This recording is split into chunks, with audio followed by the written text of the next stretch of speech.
celebration will be taking place around the world, including here in the United States. What is your message to the entire African continent, African people, in this important occasion?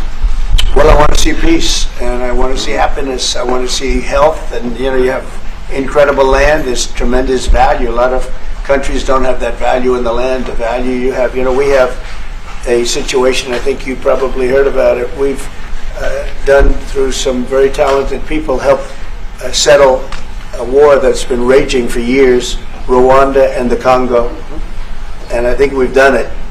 Believe it or not, I think we've done it. And could you just say a few words about that, my friend? Yes. A couple of weeks ago, the two parties signed a declaration of principles in which they've agreed on the way forward, and they have both submitted draft peace agreements, and we have put together one that incorporates both of their suggestions, and we've given it to them. So we're in the process of finalizing this. Looking good, right? Looking very good. We have to thank you for even those efforts, because the African continent, particularly SADC, our Southern African Development Community, has for years been seeking to foster peace in the Democratic Republic of the Congo. So all efforts, including those from outside the continent and inside the continent, are really worthwhile.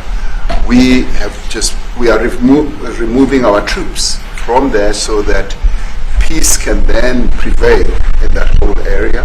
And we hope that with the support of the international community, we will really have peace in that area. It's so vital, it's so important for the whole region. Well, we sent our people there, and I think we did a very good job, as headed by my friend, and that was great. That was great. I mean, I'm just hearing phenomenal reports, because all I'm hearing is death, and they're chopping heads off, and it's horrible over there.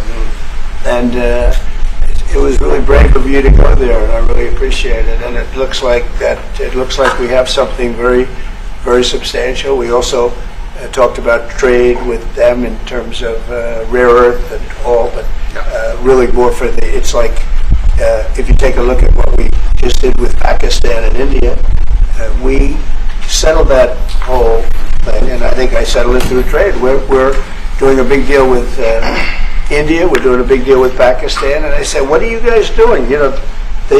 Somebody had to be the last one to shoot.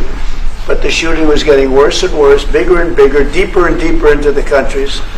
And we spoke to them, and I hate to say we got it settled, and then 2 days later, something happens, and they say it's Trump's fault.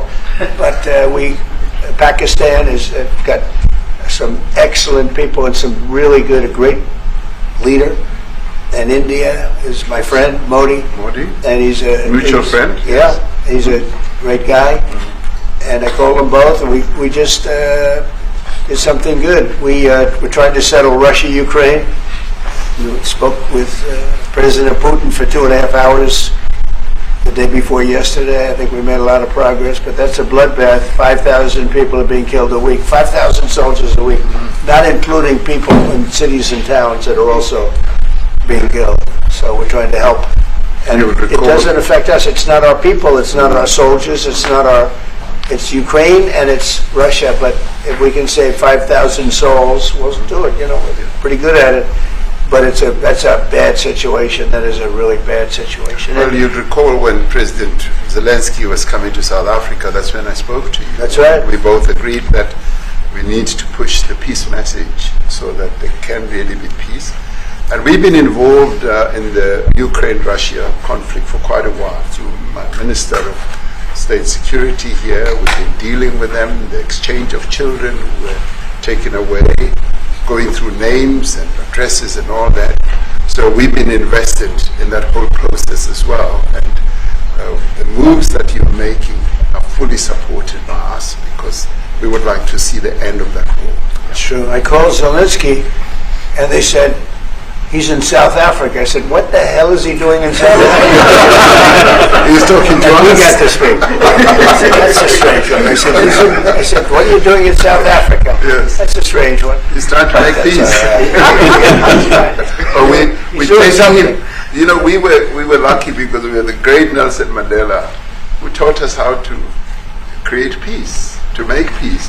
So we were imparting some of those lessons to him, some of those learnings, and I specifically mentioned